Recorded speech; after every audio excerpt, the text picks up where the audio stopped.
Very warm good afternoon to everyone. Before we proceed, I kindly request you to put your phones on the silent mode. Thank you. On behalf of Indian Council of World Affairs, it is my pleasure to welcome you all to today's panel discussion on AITrix Discourses and Counter Discourses on AI in Global Politics. Artificial intelligence is suddenly everywhere, and no conversation about education, health, economics, or global politics happens without AI.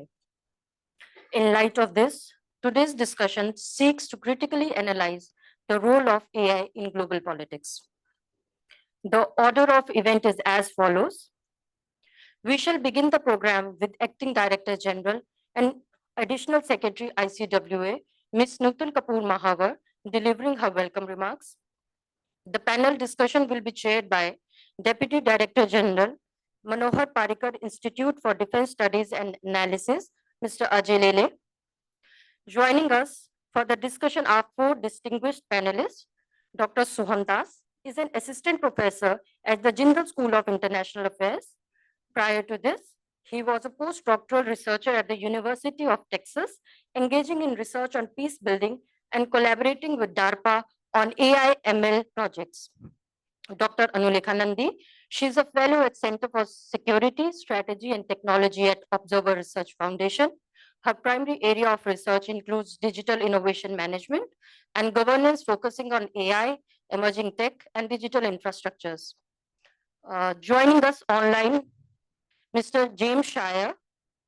He's a co-director of Virtual Roots, formerly European Cyber Conflict Research Initiative based in London, and he's a managing editor of Binding Hook.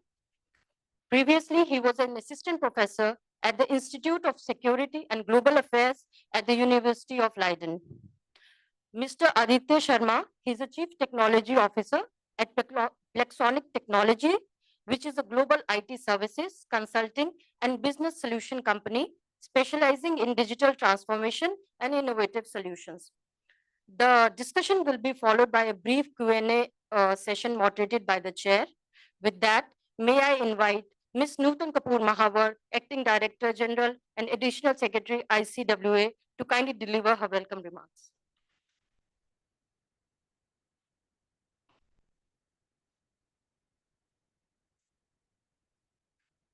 Distinguished experts, members of the Diplomatic Corps, students, and friends. In the movie The Matrix, Neo asks Morpheus, "What is Matrix?" To which Morpheus responds, "Matrix is everywhere, a computer-generated dream world." The title AITrix of our panel discussion today draws its inspiration from the title of the movie Matrix, which many of you might have seen. And the word matrix itself, as you see, is derived from the word mother, womb, or simply the source. With the introduction of generative AI like ChatGPT and other advanced AI tech, the world finds itself echoing Neo's question, that is, what is AI? Is it just another technology, or does it have deeper, more profound implications for the man versus machine question, for global politics, for our lives, and for mankind? And this, in effect, is a mother problematic facing our world today. Let me begin with few real events and stories where we see real-time AI being incorporated into global politics. Episode 1, Nepal. You've all been seeing the news recently. The Gen Z rebels hunkered down in a library in Kathmandu with mobile phones and computers, used AI platforms, ChatGPT, DeepSeek, Grok, etc., to make 50 social media clips about Nepo kids and corruption. In the days that followed, TikTok was used to massively share the content. These AI-powered social media platforms, with the help of advanced algorithms, amplified the videos and hashtags and were fed to users as hyper-targeted content, making them viral ultimately fueling the widespread protest in Nepal. The episode captures the single-handed role of AI in reshaping national security, governance, marginal voices, democracies, with larger implications for global politics. Episode 2, Ukraine War. Rhombus Power, which is a company which provides real-time AI security predictions, predicted Russia's invasion nearly 4 months in advance, pinpointing the start of the war by late January. The team used AI to analyze vast online and satellite data, track missile movements, business activity, and built real-time heat maps, offering a quick different view than traditional foreign policy circles. Separately, Ukraine is using AI in the integration of target and object recognition with satellite imagery to geolocate and analyze open source data such as social media content to identify Russian soldiers, weapons, systems, units, or their movements. Episode 3. AI uses data to learn and make decisions, and the data is produced by humans over so many years. Thus, human bias and discrimination is inbuilt in AI. For example, when a scholar, ICWA scholar, asked DeepSeek and ChatGPT whether Arunachal Pradesh is part of India, ChatGPT replied yes. But DeepSeek, a Chinese AI chatbot, said, I'm not sure how to approach this type of question yet, implying censoring of information. This is an example of geopolitical bias in AI. These are few episodes, and there are many more with every passing day, which are reflecting the real-time integration of AI with global politics, the theme of our panel discussion today. The dominant discourse around AI is driven by the cold calculations of realpolitik, where AI is viewed as a tool by states to enhance their capabilities to wage war, predict war, and ensure national security. There are efforts to deploy it also for public goods, such as translation services. The dominant discourses are, however, yet to paint the true picture, revealing what the real stories and lives tell. In the recent 80th session of the UN General Assembly, AI was a central issue of discussion. Member states voiced both optimism and concern. From calls for ethical, human-centered governance of AI and stronger safeguards for peace and security, to warnings about disinformation, repression, and widening digital divides. Deputy Prime Minister of UK, David Lammy's remark that AI can empower freedom or it can entrench oppression. AI can empower truths or it can entrench lies. AI can empower law or it can empower crime. Or UN Secretary General's remark that AI is rewriting human existence in real time aptly sum the sentiment of the discussion. Regarding India's approach to AI, the External Affairs Minister, Dr. S. Jaishankar, emphasized on ethical, inclusive AI, respect for sovereignty, data governance, multilateralism on AI, and most importantly, India's push for the advancement of AI for the development needs of Global South. The UN Security Council too held a high-level debate on AI, calling for strong global cooperation and governance without which it could deepen divides, destabilize societies, and reshape warfare in dangerous ways, while recognizing the benefits it offers. Friends, in the debate on AI, we must also remind ourselves that technology is not all that modern. It is quite inbuilt into creation. In the way humans are created, it is humans who are most efficient, most effective, most intelligent computers in all of creation. The desktops that sit on our tables, the laptops that sit on our laps, the high-performing computers of the most powerful computer labs in the world are a mere manifestation of the human computing, mental, emotional, sensory, communication skills, and that too, a very poor imitation. It is this human intelligence that cannot be permitted to be trivialized in the debate on AI. Our desktops, the algorithms which they run, the maths of it all are meant to assist us, not take over us. Our actions, our thoughts, our words, our instincts, our interactions with each other. In short, not meant to take over the autonomy of being human. Because if it does, then AI becomes a tool for oppression of humans by humans, of humans by machine, and we will all be reduced to machine men and machine women, to borrow Charlie Chaplin's words from the climax scene of The Great Dictator, and humanity's doom would be certain. So if AI is going to have an impact on global politics, and as a result, our lives, surely human control on AI is essential and a topmost priority. Most certainly, guidelines are needed to where and how and when can AI be used.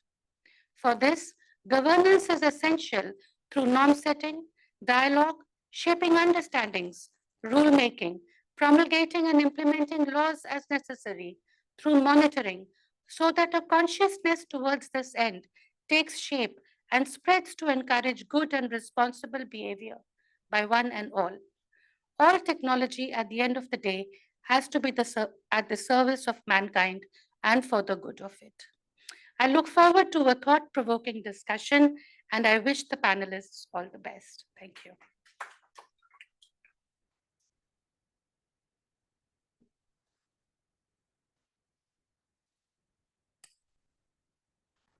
Good afternoon to you all. Thank you so much, ma'am, for inviting me. My apologies for being late.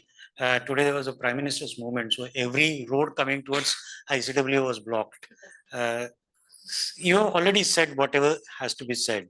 And since we are very late, so I'll not spend much time on my initial remarks on this subject.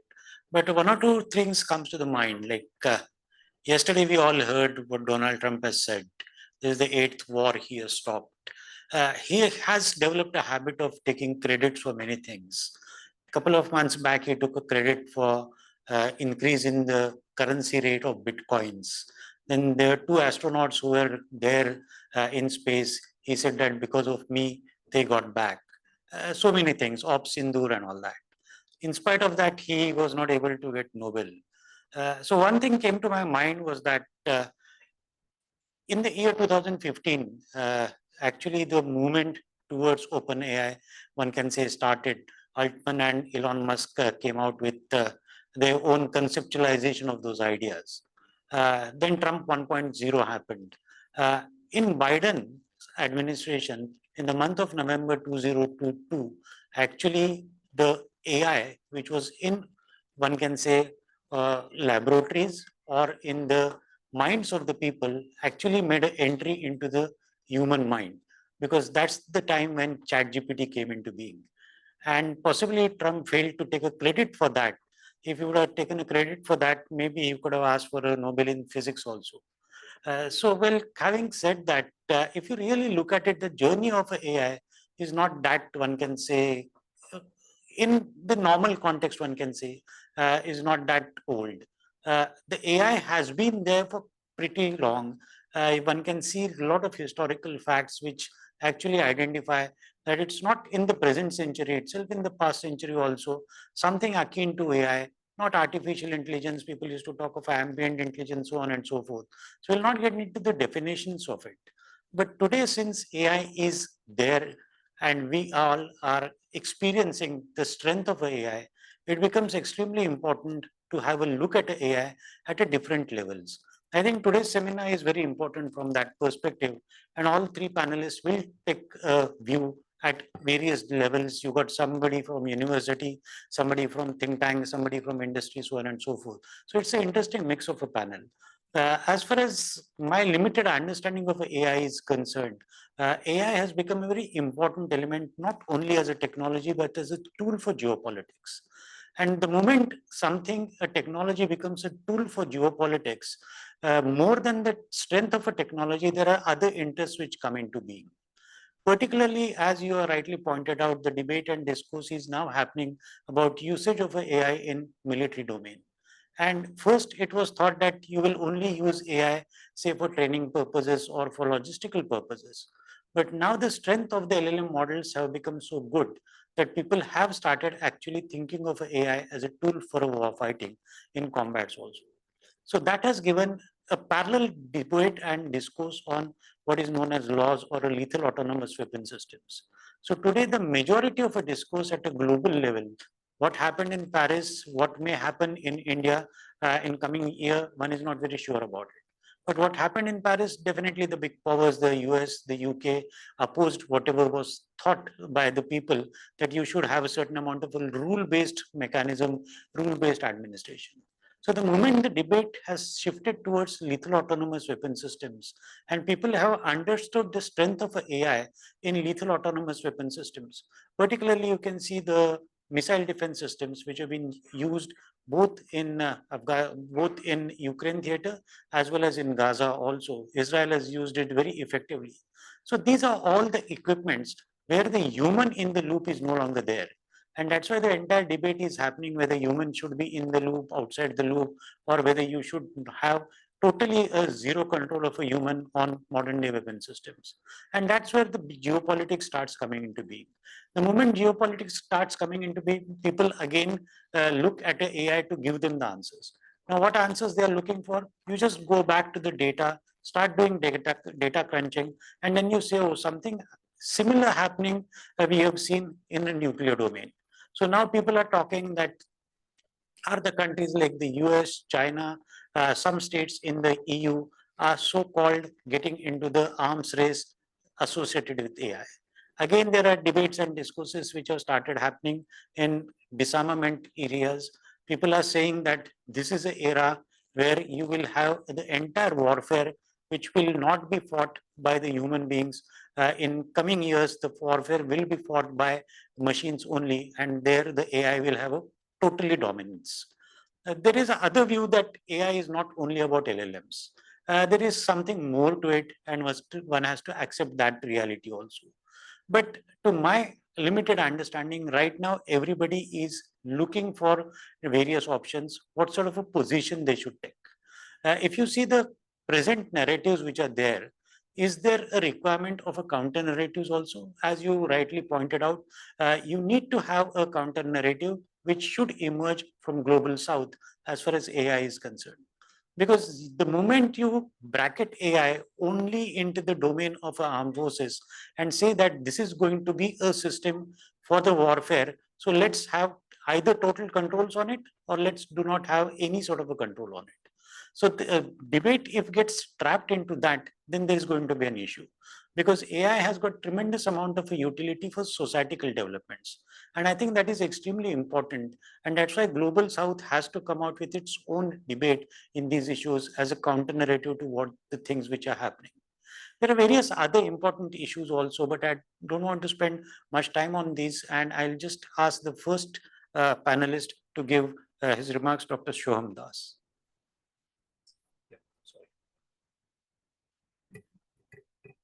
So much for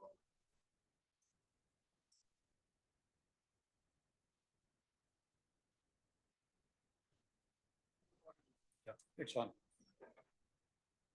Hello. Um, Thank you so much for inviting me, and thank you for your remarks, Dr. Lele. I think I'll begin with where Sir left, which is AI's role on societal developments. The way I look at AI is it's more like a consciousness. It's synthetic consciousness, but nevertheless consciousness. The problem begins when we try to use it and the way we use it. AI, a commercial AI, or when it comes to the usage of drones or any technology, the way it is used, that sometimes leads to some questions about whether it is having some difficulty in the national security domain or not. The second thing that comes with AI is what AI is. AI is technically information, our information in a coded data format in the internet.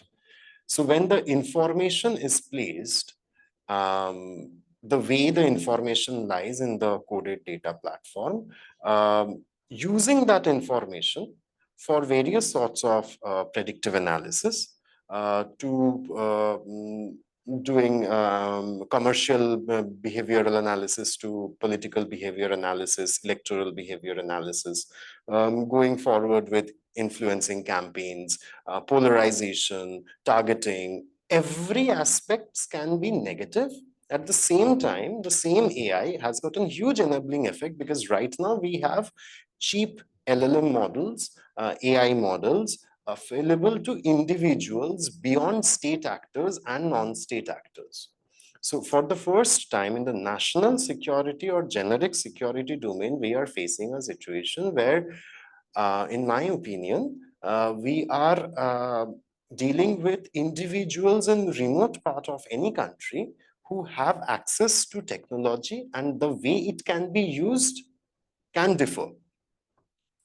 This is something as a society, as individuals, as scholars, as practitioners, we need to look at and consider how this will be shaping the future of warfare as well as governance.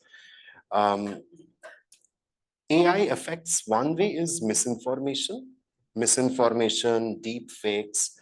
So the threat that these lead is beyond the traditional security threats. It goes to the non-traditional security threats, in my opinion. The non-traditional security threats, traditionally, we have seen that the security, military, we focus more, these state apparatus focus more on the traditional aspects.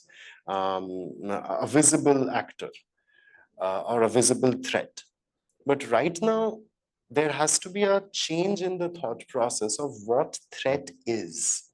And this is not making a society or a country militarized or warmongering in nature. It is just analyzing or understanding what threat is and how to mitigate that particular threat maybe. State capacity being challenged is another aspect of AI because traditional state capacity, the way we look at security, I think we were talking, is now going to get challenged. It is getting challenged. Misinformation campaign, or I was reading this particular report about Philippines election, the way hashtags being created, APIs created and tweeting accounts being launched right during the electoral season. And I worked with this particular group of they are part of an organization called Think5. I was working with them, and they found that these tweeting accounts, these Instagram accounts surfaced during the election. Similar thing during Bangladesh. A lot of these accounts suddenly crop up, and they try to channel the narrative in certain manner. It's very much seen in the case of Israel-Palestine conflict as well. I'm not suggesting what is right or wrong. I'm no one to do that. But we're just saying that this is happening, the narrative campaign or drones. So a payload being attached to a 13-inch drone, which is like one of the big ones, it started with 7, can fly and destabilize a traditional military setup. It's on a physical level warfare. On a narrative campaigning, a hashtag being propping up 582 times during an election time during one single manner can obviously affect the way people think or work or perceive. So these are the new situations which are coming in, and that can have deep impact on the way security apparatus work. I will not take more time. I'll just focus on 2 more things. One is the North-South dimension. There is GDPR in Europe, General Data Protection Regulation. It's setting a global standard, as we say. That's great. However, it also raises question about if a global standard is set, and where does that leave us, as in the global south? Because a lot of data infrastructure requires a lot of investment. Maybe a country like India would be able to do it, but what about the other global south countries?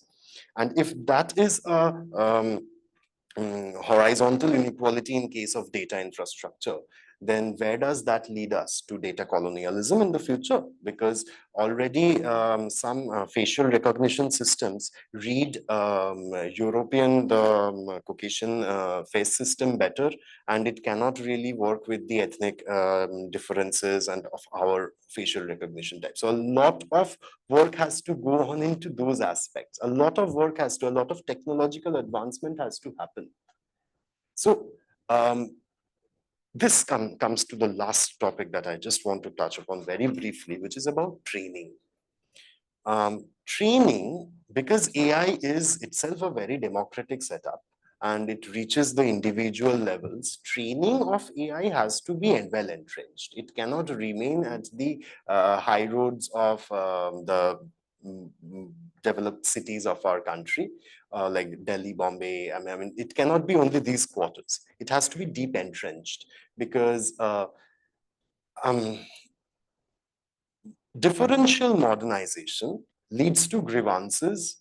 That's a well-established theory in conflict studies literature. That's Donald Horowitz talking about it. And grievances leading to mobilization, Harfinger, 10 years of work, and we have seen that has happened. That happens across societies and countries.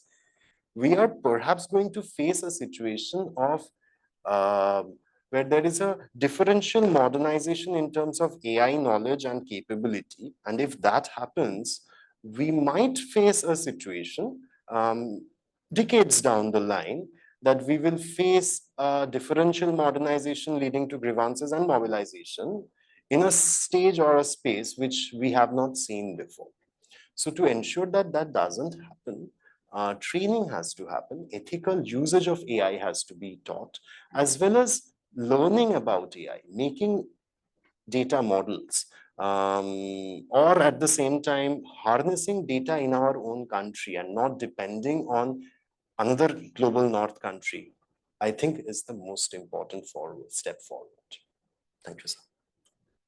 Thank you so much. I think in very short span of time, you really highlighted one or two very important issues. Particularly the societal issues are definitely going to come forward. Already there has been a chatter happening about losses of jobs and all that. The similar type of a pattern which was visible when computers made the inroads. But right now there is good amount of a concern amongst the people that there could be a loss of a job because of the AI. And not only in India, it will happen globally also. But the other side of the story is that now people are saying that not my generation, but the Gen Z has got an additional responsibility, because we got trained in a particular thing and we earned our livelihood based on that training.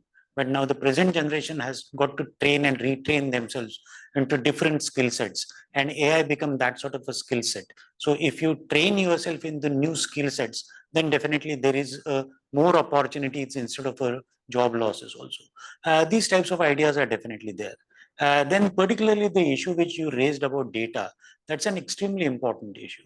Like you all know that the cliched argument, data is new oil. Actually now data has become that sort of a thing. And there are a lot of issues which are happening around the world as far as data is concerned. Particularly as you made mention in the security domain, again, a data becomes important. So it's not a data of an individual system. It's a all over data which you will require to train your algorithm. Because it's very easy to say that AI will change the entire domain of a security systems. But if you don't have a sufficient amount of a data, if there is no amount of a data which is shared by the security organizations to actually the makers of the algorithm, then it is going to be a challenge. So I think there are a lot of interesting things to go forward. We will deal with some of those things during the question answer session. I will move to the next participant, Dr. Nandi.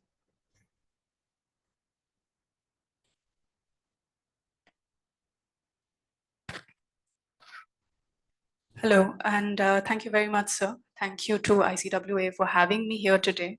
And thank you, sir, for setting the context and previous remarks by my co-panelist. And building on that, essentially, AI is a suite of capabilities, right, that confers certain opportunities and risks. And in terms of balancing those opportunities and risks, if we look at some of the global governance initiatives and regimes, we find that over time, there has been a convergence in terms of principles, however, a fragmentation when it comes to practice. So no one is saying that we do not need transparency, accountability, robustness, access, equitability, AI for economic development. Even the US AI Action Plan, which is very strong on its pro-innovation agenda, kind of contains requirements for robustness and interpretability. And as we see over time, there has been a sort of an ethics boom, if we may. In 2023, there was a study of almost 200 ethical guidelines and AI governance policies by academic institutions, private companies, civil society organizations. Between 2015 and 2020, 117 principles kind of came into being by various different organizations. And the study essentially found that the common themes within those principles were those of transparency, equity, accountability, autonomy, explainability, etc. Privacy, responsibility as well.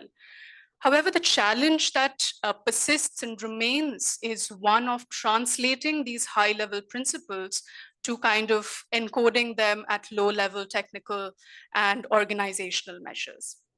So basically, we know what we have to do. We are still yet to figure out how do we do it. How do we kind of ensure that we kind of have that right balance between innovation and risks? And how do we essentially operationalize those principles, particularly as this challenge now comes to be enmeshed within wider geopolitical realities? And within this complex unfolding, we currently find four different regimes in terms of how countries and states are approaching global governance of AI. On one hand, we have the United States, which has a complete, if we may say, monopoly over the whole AI stack, whether it be data, models, and more essentially compute. And the recent administration's thrust has been more on innovation and deregulation. Deregulation across the board, even environmental regulations for establishing more data centers. And however, we find with it, if we look at the AI action plan, we find that there is a huge thrust on open source AI. So essentially a nod to the phenomenal success and penetration of DeepSeek by China, essentially. Particularly as even US hyperscalers like Microsoft, AWS have also included DeepSeek as a part of their suite of offerings. And so on one hand, we have the US's pro-innovation deregulatory agenda, light on governance. On the other hand, on the other end of the spectrum, we have China, and both released these plans in the space of 4 days in July 2025, where China calls on the world to focus more on AI governance, kind of leverage multilateralism, particularly using governance in many ways as a strategic tool, leveraging its existing relationship within the BRI and the Digital Silk Road initiatives. And this is important because the governance of AI is essentially a value-laden exercise. It determines how the technologies are developed and the implications that they will have as they come to be used downstream. And this is important because the recent Politburo study session in China kind of the entire focus of that study session on AI was to extend technological cooperation with other global South countries, and kind of sets the ground for the diffusion of social, economic, and institutional norms, particularly as China also gains ground in some of the international standard setting bodies. This year also saw, a kind of unified voice for the global south in many ways, if we may, if we take the BRICS declaration on the governance of AI. So where we have themes of digital sovereignty, data governance, equitable access, and using AI to accelerate development outcomes as some of the key priority areas. However, as AI resources are essentially concentrated between the two superpowers of the US and China, to what extent will the global south will be able to kind of articulate its voice or have its say in the global AI agenda remains to be seen.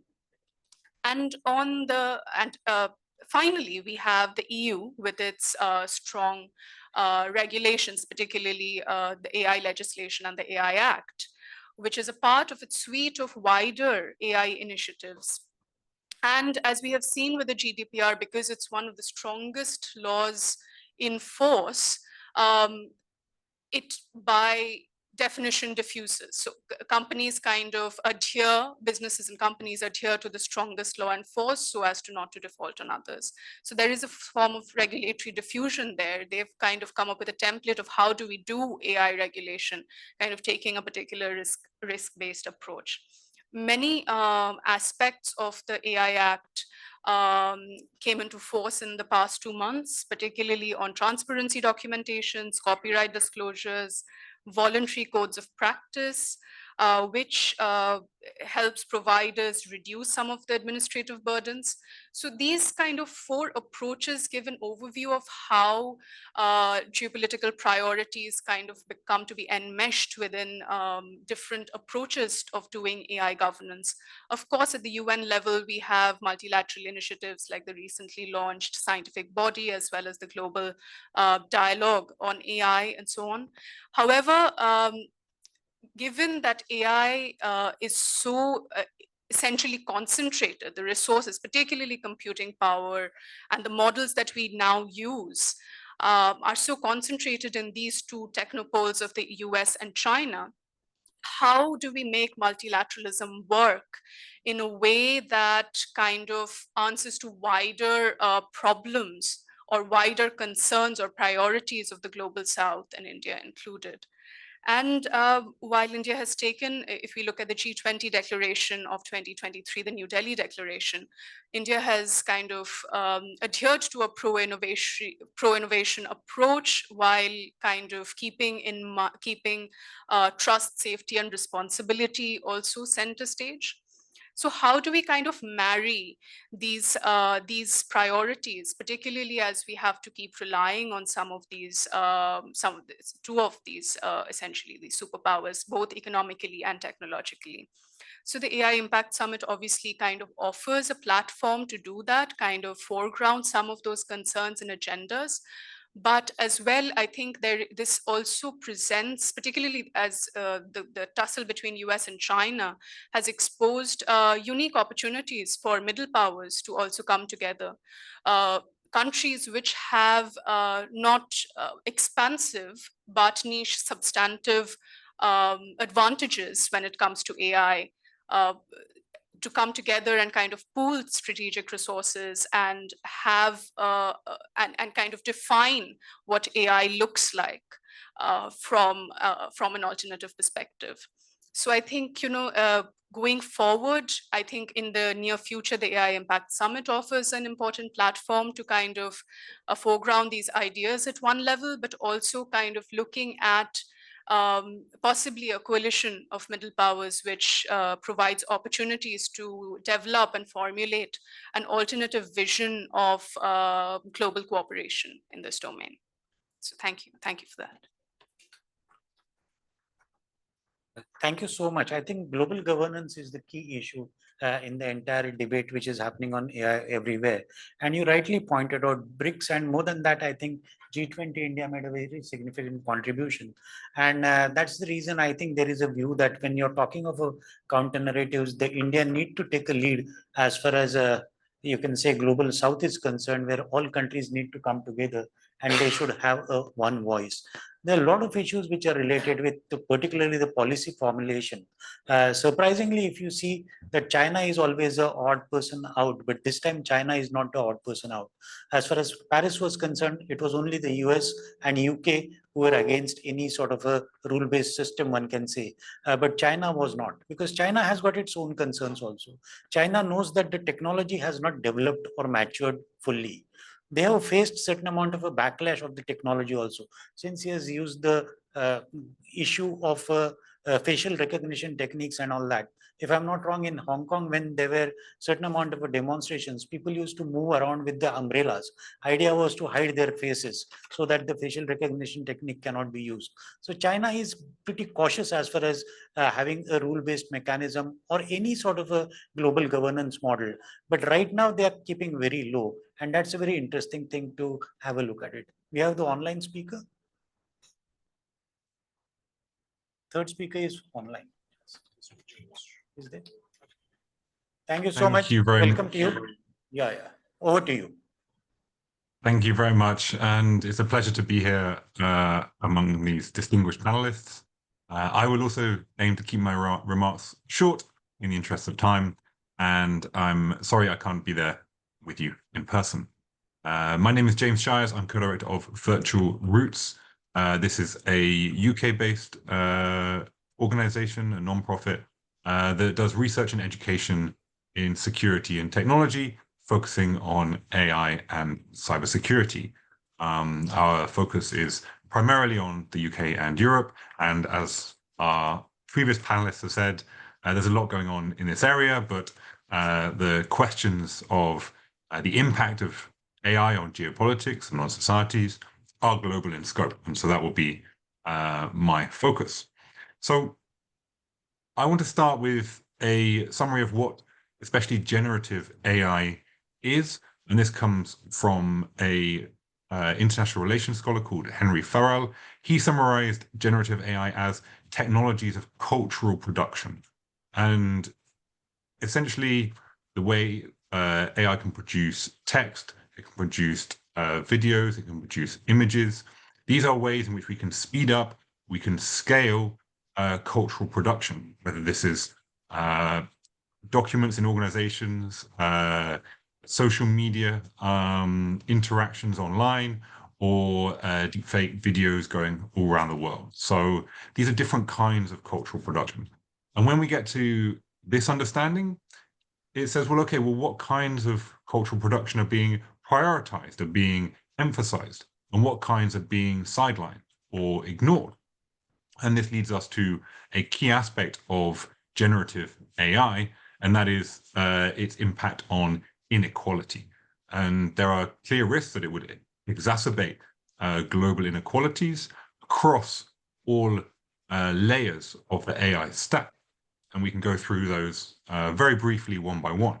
To start with, at the compute layer, we have both the production of the chips needed for AI and also the development of data centers.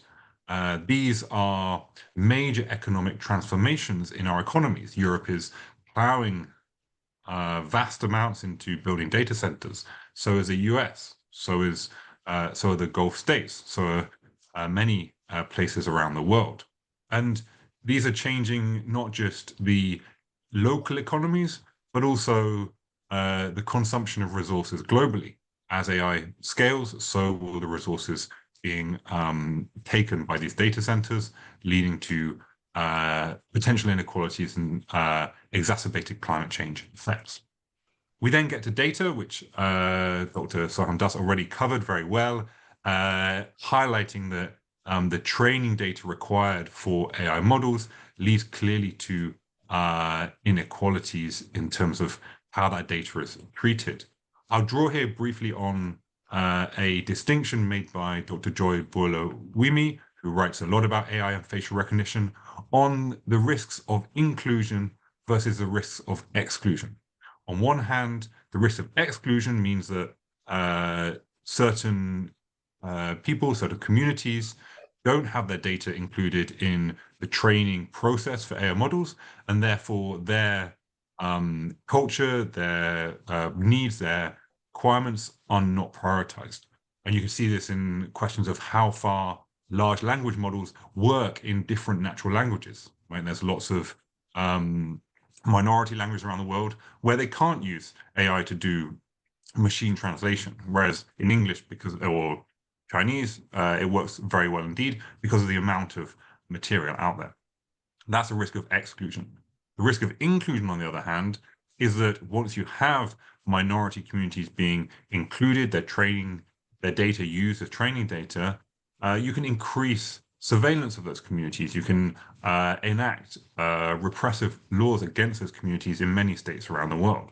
So Dr. Boiler-Wimi highlights these twin risks from different ways of using data for AI. Then we get towards model weighting and the API and marketization of AI. The main distinction between machine learning pre-ChatGPT and post-ChatGPT is, as a panelist suggested, the fact that it now is available on an individual level. We can all just open our phones or devices and interact with AI. And this presents massive economic opportunities, but also major risks to inequality that I'll conclude with. Before I do so, I want to say a brief word on a distinction between inequality between states, which we've already heard quite a lot about on the panel, and the advancement of different states, maybe China and the US, the superpower competition, the role of EU as a regulatory actor, but very far behind in trying to develop its own technological capacity, and the risks of excluding many states in the global south from these developments. That's a clear geopolitical risk. There's also, moving beyond the state level analysis, inequality between people at the global level, right? One of my favorite studies of the impact of AI focuses on the gig economy. It focuses on algorithmic platforms to connect people, whether it's housing rentals, whether it's food delivery apps, whether it's taxi hailing apps. And these people are facing very similar concerns all around the world, right? They don't necessarily mind which state they are in. That is less important to them than the platform they are interacting with. The inequalities served to them through that platform, what kinds of opportunities they have for an alternative way of making money, but what kinds of constraints these platforms exert on them wherever they are in the world. And so I'll conclude now by just pointing a little bit further into the future, right? We see these technologies of cultural production massively scaling our ability to learn with AI, to make media with AI, to pretty much do everything. And there might come a point at which we have saturation, right? The majority of content being produced by most people around the world is done so with the assistance or purely by AI. At that point, the value shifts massively, right? And the value is really in this human content, these human interactions, and there's a much lower level of cheaper, more accessible AI content. And that leads the inequality question to say, well, actually, it's not inequality in terms of who has access to AI, right? And that's where we're posing the question at the moment. The inequality question is, well, if AI is kind of the second best, then who has access to these more human interactions rather than their AI replacements? And that, I think, is a shift in the inequality question that we haven't yet got to yet on our conversations. I'll leave it there for now. Thank you very much for inviting me. I look forward to the rest of the discussion. Thank you so much. I think it was a very cogent argument. You started with the generative AI, identified the basic challenges with the chip manufacturing. We all understand what are the issues related with supply chains. There are issues with real world elements also. So there's a lot of things which are happening around the AI chips, the chips required for AI also. Then the issue of data, I think it's a very important issue which you brought forward about inclusion and exclusion. There are a lot of societal issues which are associated with it.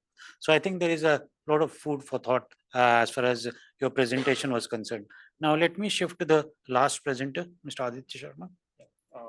Thank you, ICWA. Hello. Yeah. Thank you, ICWA. Thank you, my co-panelists, for giving a brief about how AI is impacting society, AI governance. They have covered many things. I would like to share my perspective on how AI is shaping industry or how is it helping the economic development.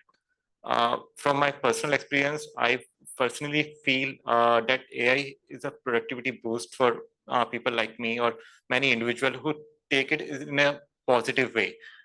For me, it is a general purpose utility like electricity or internet. I can't live, or many people can't live without AI right now. How it is shaping various industries.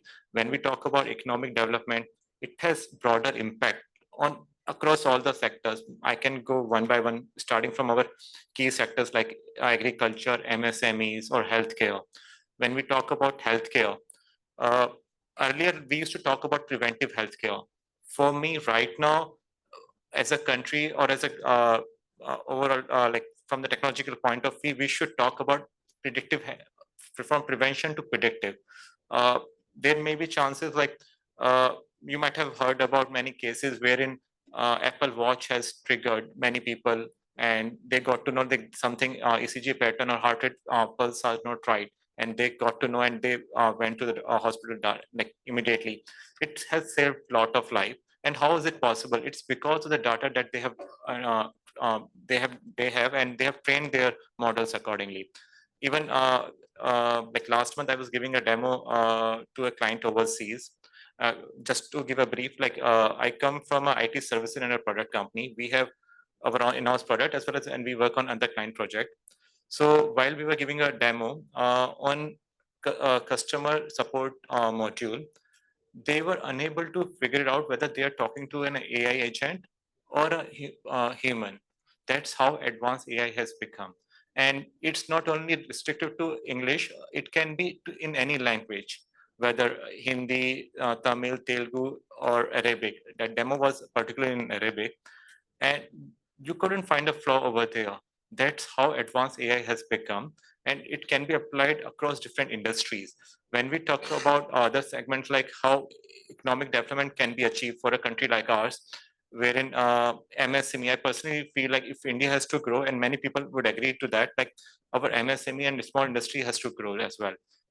Over there, if we talk about high precision engineering, wherein we produce high quality products, which are as accurate as to in a nanometer. So over there, AI has a lot of influence. For example, like they can track with the help of IoTs, they can track the last part and they can reduce the defects in their product. And the CAD models that they can design, like die cast can be more precise. All those things are possible with AI right now. Similarly, when we talk about agriculture, uh, uh, especially in North India, like we have like a lot of farms wherein we can use different pattern, like what type of crop yields can be enhanced by using different patterns. Like many people are talking about the uses of drones in agriculture, but how those drones are getting trained, that's how we need to look at. And when we talk about uh, different models or inclusion, like innovations, I personally say we need to think from the positive side. Like when we talk about AI, many people are skeptical. Even I was skeptical, although we were the first, one of the few people like to start on AI projects in way back in 2018, wherein we implemented AI in a dosing plants or in public utilities. But with the advent of AI, especially after, as one of the panelists has just mentioned about post GPT and pre Chat GPT, like will there be any job losses? I was skeptical like how the shape of IT industry will be in the coming course. But after looking and working closely, I realized we need to look at the positive side and see the opportunities. The companies need to reinvent, re-innovate instead of just saying invent, innovate. Our formula should be how industries can re-innovate and how they can reinvent. Why? Because if we are thinking that with the past skills we will survive this wave, I don't think so. People need to upgrade their skills. They need to stick to the basics. from IT point of view, if somebody is not following their algorithms, their data structures, and they're just simply relying on just coding patterns, they won't be able to survive this wave. They need to say, not sure whether many people know about different LLMs which are available right now. There is a word called vibe coding. And over there, vibe coding is something wherein people do the programming, like AI, they use AI for programming and completing their code. But who will correct them whether the code which is getting produced by AI is right or wrong? For that, they need to have a deeper knowledge. For example, you can produce a small e-commerce engine like Amazon or like a smaller version easily within a couple of hours, and we did it ourselves, like just to see how it can be implemented in initial days. We use LLM called Cloud, like Anthropic's Cloud, for that. And the code quality, because there are different patterns that you need to realize, the code quality, the algorithm, the approach, the flow, everything was pixel perfect, I would say. Even it was able to generate and give context how it was different from the regular program, and the same work couldn't be completed easily in a month's time. And using a couple of resources, we did it in a couple of hours at that time, just to see a demo. So that's how it is being transformative. But now we need to see from the other angle, like if obviously if somebody is going to if they're going to be job losses, as a couple of panelists have mentioned, so how we can survive this wave? Remember, like one of the other panelists has just mentioned about when computers were introduced, they were skeptical. Everybody was skeptical whether there will be job losses. Again, the same question is raised by many people. I would say there will be, but at the same time, there will be further opportunities. There will be opportunities wherein we would require people in agriculture sector who can use AI in drone implementation, in increasing the efficiency of our farmers, how yield can be enhanced. Similarly, when we talk about manufacturing sector, MSMEs, how fleet, like the transportation, like say government is pushing for golden quadrilateral or say a Delhi-Mumbai corridor. Over there, we can see how, or already it's happening in many cases, wherein they're optimizing their supply chain, they are enhancing their or reducing their fuel cost and reducing the emissions. So all those can be achieved easily. Then when we talk about AI governance and ethics, obviously what action government needs to take if we need to revolutionize or implement AI in India, particularly, I would say there has to be right AI policies. Obviously, when we talk about India, like already, I would say we are already behind US or China, as Dr. Nandi has mentioned. They have big models. Like few people got offended like 2 years back when founder of ChatGPT or OpenAI, Sam Altman, was here in India and was part of an discussion. He simply said like it's difficult for a country like India to develop their own model like LLM, like OpenAI or ChatGPT. To a certain extent, like although many people got offended, but I would agree to that. Like many people took it as a challenge, but training an LLM requires a lot of resources. It requires a lot of investments. For example, and above all, they require access to the data. We don't have neither at this point of time, nor the resources.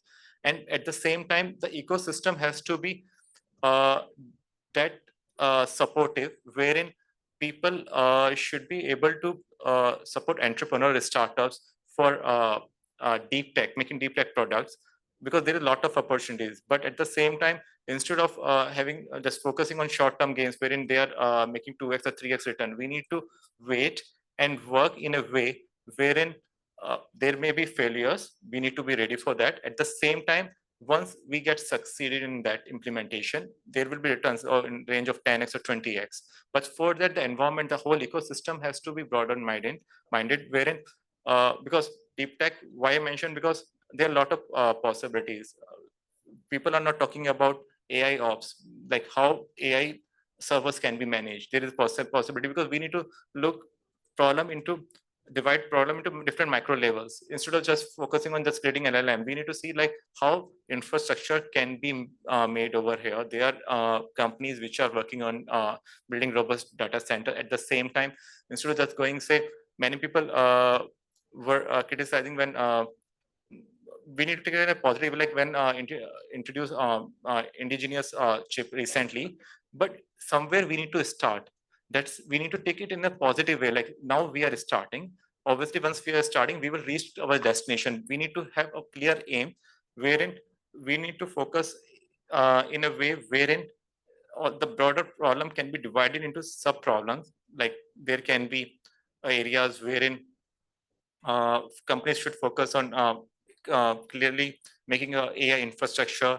At the same time, the implementation part, which is called as inferencing, like how data LLMs can be inferred in a and make a contextual AIs. Companies like Ola started with Kritam. That's a good go. At the same time, which was indigenous. If many people don't know, like it was available in different Indian languages. At the same time, Zoho is also coming with their own data model too. So obviously somewhere if we are starting, we will reach our destination. And yes, when we talk about in how AI can be used in defense, there are ways wherein I don't know, like many countries are trying to implement wherein they are tracking each and every record. Like say when we talk about border areas, like what conversation are happening. Say if you remember when uh, people were using generative AI for creating different images, there was a notification in a public domain wherein many agencies reminded people not to upload their private photos because once they are gone, it's there in their databases. So obviously you never know like how those things can be utilized. So once those things are there, so many companies are making a system wherein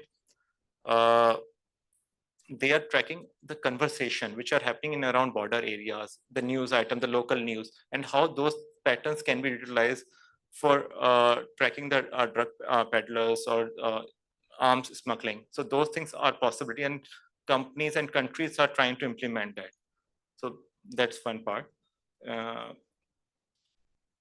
Yes, another concern that we need to focus on, although companies are saying like a lot of investment would be required in data centers, but at the same time, for a country like ours, because we need to focus on energy consumption by data centers, which are training the AI models, because they consume a lot of energy, and how those how efficiently can be managed, because companies are focusing on, like in India, companies are focusing on the coolants to reduce the consumption of energy in those AI data centers. So that's one of the possibilities that we should focus on.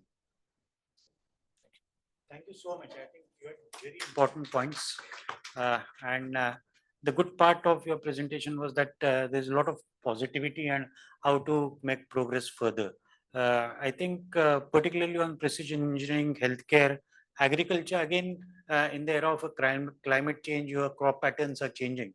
So definitely what you say is very correct, that we require additional help, and AI could be one of the assistants over here. Energy issues, other issues are very important. So I'll not spell much on it, but the catch line from his presentation, I can say that now he is saying roti, kapda, makan, and AI. Now we'll open the discussion for flow for the discussion. Any questions, comments? Please keep it short. We got 15 minutes or so. We got around 15 minutes. We'll start with the back.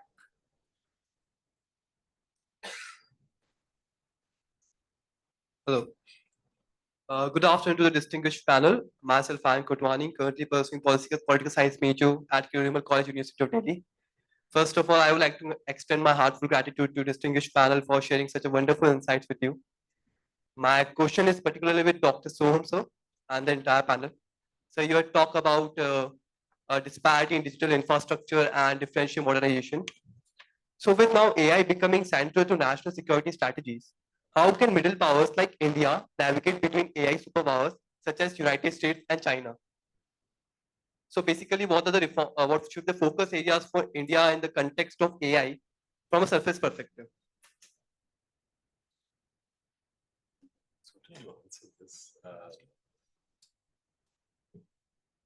as a middle power, again, I think I will take cue from where Mr. Sharma left, that we have to be positive about this particular aspect, that the network models that have to be trained, the students or the entire industrial framework that has to be trained, we have already started that. And at the same time, let's be honest with ourselves, we have had a huge section of the populace who are trained in computers, who have been doing engineering that can be testing to whatever, but we have that youth, entire youth, which is trained in computers, and we have been doing that. So if the training changes in the way of Make in India and focusing on ourselves to AI generation and modeling, network modeling to anything else, we do not think that it is going to be. We do not think it is going to be that big of an issue. The question becomes on the aspect of the GDPR and governance, data dependency or infrastructure, where the government has to take proactive role in building data infrastructure hubs in the country. That requires investment and energy. If that happens, I think we will not be having that big of a difficulty. Basically, as he has pointed out, infrastructure is going to be the key. We know how to make the software. The problem is with the hardware. Somebody else was there? Yeah, please. Yeah, yourself. Good evening. Thank you for the insightful discussion. My name is Nandini Khandelwal, Research Analyst at ICWA. My question is for Dr. Nandi. When you talked about the global governance on a multilateral level, so beyond moving beyond US, EU, or China strategy towards AI governance, you talked about middle powers and how they can play a unique position while pooling their strategic resources. So can you shed light on if there is a development with respect to the middle powers, and what are those middle powers, and if India has any role to play in that, in the global governance over AI? Thank you. Right. Thank you for that question. And when I say middle powers, we see countries like UAE, particularly, who have a defined AI strategy direction, even an AI minister. And these countries have sovereign wealth funds. So that provides the financial asset. Countries like South Korea have a strong R&D ecosystem. Countries like India have their DPI as well as complementary innovation. We have something from IIT Madras, which enables LLMs to run on personal computers. Now, this is incredibly important for the global South, which does not have vast IT or telecommunications infrastructure the last mile. If we are to look at last mile adoption, to be able to run these heavy AI models on frugal infrastructure is very critical. So that is kind of India's, and as I've argued elsewhere, the short-term contribution in this domain. And similarly, you have other countries like Singapore, you have countries like France with their open source model like Mistral. So you have a bunch of these countries which have certain strategic resources and assets to contribute. For these countries to come together to pool these resources or kind of define how they can kind of use these resources and deliver on Global South priorities and act as an alternative to US and Chinese tech is useful. Particularly, apart from the US, we are very hardware poor. Even China is quite hardware poor.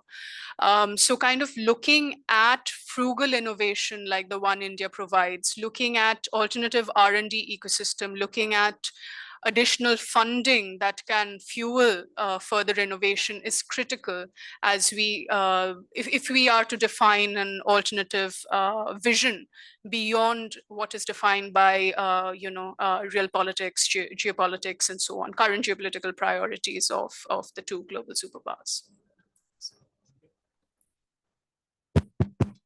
Lady at the back.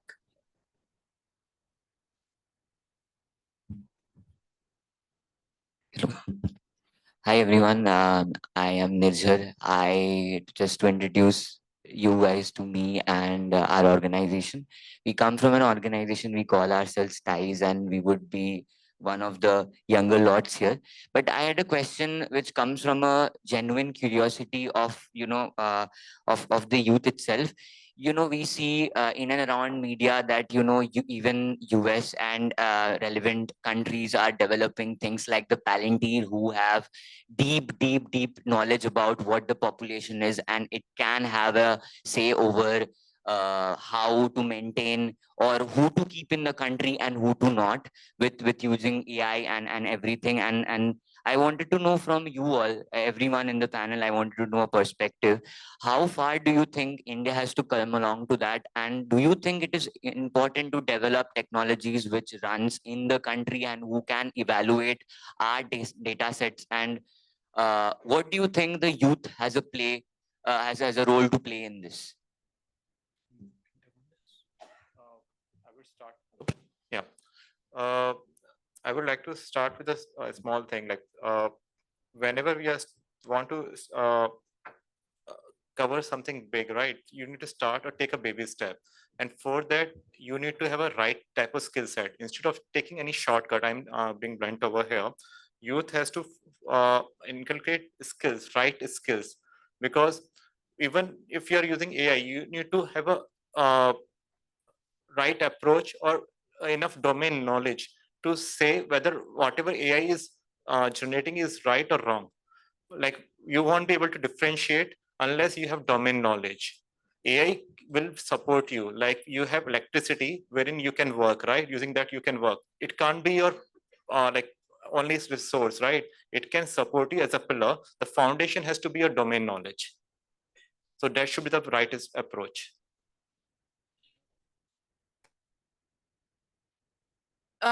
So I think the youth obviously have a very important role to play, not just, as people who develop this technology, but those who use it and use it for what purposes. So I think, that's a given. I mean, that's the future. When it comes to advanced technologies, of course, if we have seen the vulnerabilities in global supply chains that we've touched upon, as to superpowers power, where does it leave us? So it is incredibly important to develop, national capabilities, particularly on not just AI technologies, in terms of our technology stack in general. So that too, I feel, is important as we go forward, because economic futures are technological futures as well. So kind of having those capabilities is securing our pathways going forward. And like, Mr. Sharma also mentioned, we need to start somewhere. And it's good that we are starting now.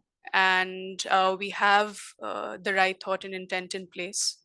So with that, I think there is hope that, going forward, and in many ways, technology often leapfrogs. So particularly telephones that took the US decades to kind of reach the last mile, leapfrogged in developing countries. So technologies leapfrog when developing countries adopt. We learn from prior experiences, and that helps us shorten our development timeframes.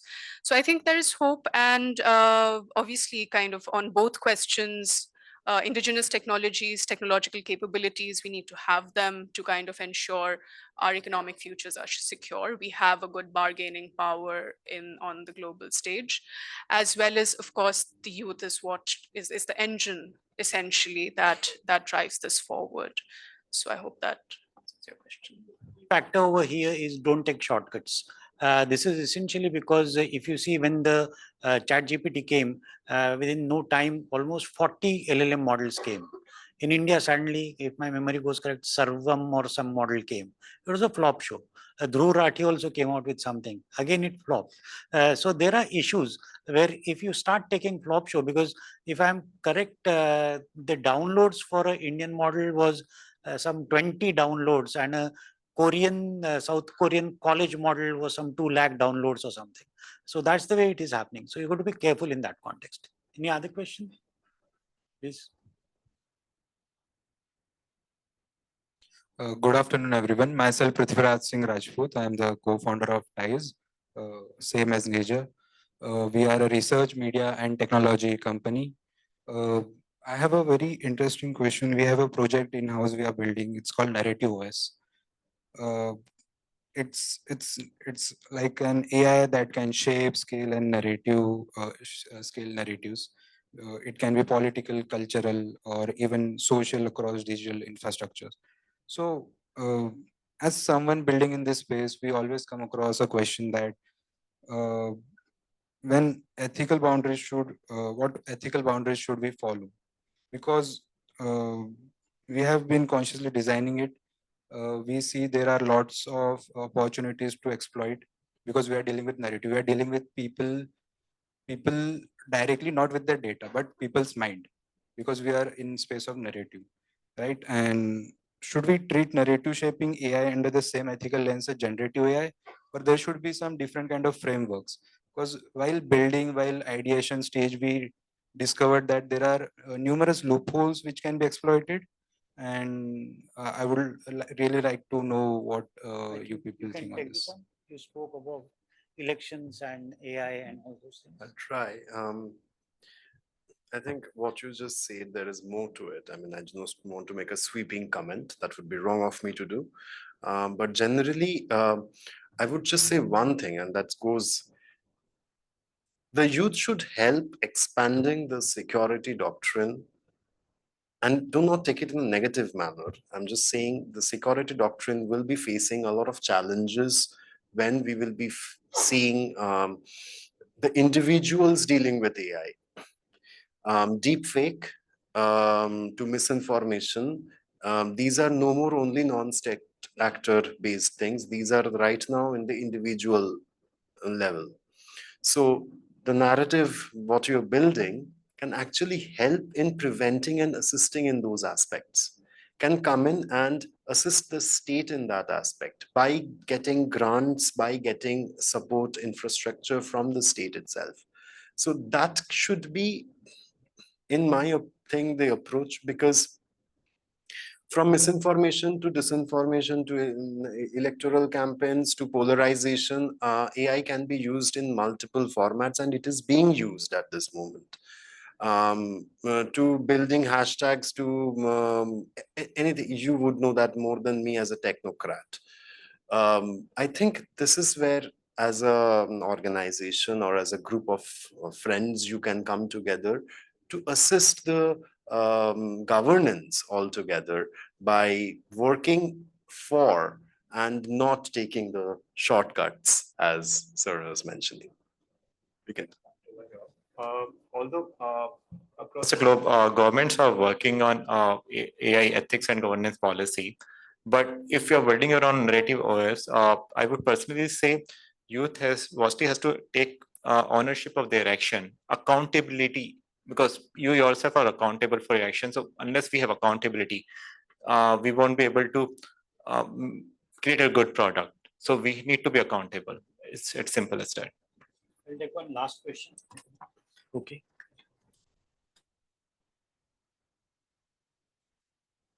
Good evening, everyone. I'm Amrit Raj. I'm at Remark College. My question is regarding moderation of AI. So even if I talk in today's context, I can just open up my phone and spread any kind of nuisance amongst the public or any kind of wrong information. So how can the government, or how can any organization actually moderate the use of AI? And even if there is moderation, who is going to preach the preachers? So that is my question. Thank you. I think Mr. James, would you like to take on this question? Sure, thank you very much. And it's an excellent question. Now, the starting point has to be existing standards and national rules, right? We have questions of content moderation that have been discussed extensively regarding social media platforms, right? The ability of individuals to spread misinformation more generally. And these have changed massively in the last couple of years. And there was a trend towards greater content moderation. The Facebook or Meta Oversight Board, where they nominated people from across the globe to decide what the thresholds should be for that content moderation. That's now kind of fallen by the wayside, right? Meta has disbanded it. It's gone in a very different direction. Same with X under Elon Musk. So at the moment, there's a trend towards less, not more content moderation. And that's before you put AI-generated material on top of that. Now, I think insofar as AI-generated material has the same risks, whether it's to elections or to hate speech or incitement to violence, then the rules and the standards governing it should be very similar.